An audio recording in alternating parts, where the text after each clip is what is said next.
just I guess just on top of that, just in general, what did you feel like went wrong overall on offense? And obviously there was the weather part of it, but just what else you feel like they did wrong? Wisconsin very, very good. We got a few guys nicked up. I thought D'Angelo played well. I thought Stephen was capable, would play well. But again, Wisconsin, like a lot of very good defenses. One solid player is really good, kind of across the board. Structure of their defense very, very good. They know how to cheat and get the extra hats in there. So, when you're not an overpowering offense in the run game, you got to be pretty efficient in the pass game. We're just a little bit off for timing. The wind's a part of that. The rain's a part of that. But the defense is a part of that. So, much like Michigan State, very, very competitive. You look at their defensive numbers; they're not far off Michigan State. Everybody talks about the tailbacks and the running game, but it's a good football team across the board. Matter of fact, they're seconds away from having one loss to an undefeated team by the touch. That's a pretty good football team, and they played really good today. The snaps, was that just a weather thing? Just the ball being a little bit, and I think our freshman guy, Wes's second start, place. I think Colin was available today. We practiced at the end, but we thought from where he was, he would be better served down the stretch if we didn't overdo it, and just a little bit of a wet ball, a couple really good D linemen in front of you, a little bit of it.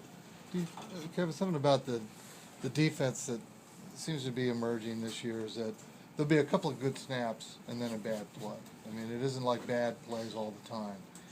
Anything you see there, is that truly a pattern that you see as well? And if so, what can you do to From last week, it'll be interesting to see this week, but I really felt we had too many missed assignments, missed tackles at the end of last drive with some missed tackles in the game today. Structure of your defense, when you talk about structure, everybody understands where they're supposed to be. That's the beauty of Wisconsin. Those kids understand their defense, their structure, where their eyes are supposed to be, where's my gap, and how to cheat and be very, very sound in what you're doing. When it's a pass, I see it. My eyes are in coverage. I'm on the right guy. When it's a run, I got the run fit. I'm an extra guy. For us, we have too many MAs.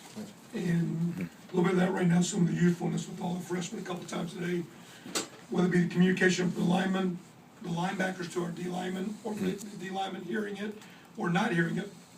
We got some guys going the wrong way. So to me, the outside of ability and youthfulness, the real deal is just missed assignments. And those are things I think that are correctable. So we'll keep looking at that here these 2 weeks and building these guys, because outside of Heben, everybody's back.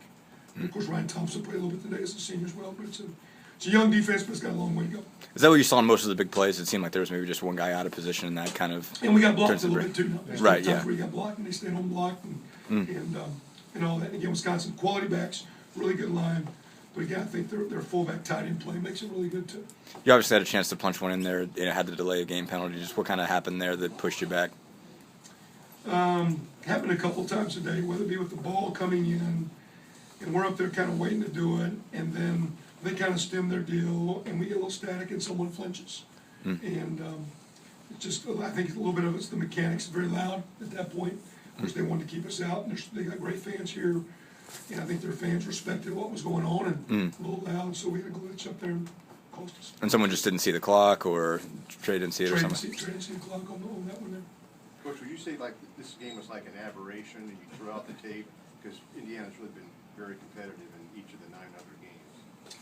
Well, I mean, to me, you can say that, but I think also where we're at, we always got to keep learning. So there's some opportunities early. I think there's some defensive opportunities, even though it can skew those numbers without a lot of help. Like I say, after the first 2 drives until really the start of the fourth quarter against a pretty good offensive football team, our kids defensively competed pretty good. And I think if you look at that, they gave up 16 points going into the fourth quarter after the first 2 minutes in the fourth quarter. So they've got 35 points in 17 minutes. The rest of the time, our guys kind of battled pretty good. So to me, like last week, like we from Minnesota, we said there's some things instead of fudge, there's some things to learn from. So we're not going to beat them up over it. We got a lot of things to correct. We got to go back and just make sure our offense understands with where we are, skill set wise, how to be a little bit better. You mentioned guys being nicked up. What happened to Bailey? Was this? I got fell the other day and had a knee issue, and might be able to manage it and get something out. I think he's got a light surgery deal that we might could get through the season. So the guy just fell into his leg in practice the other day. All right, thanks for bringing the players. Thank you.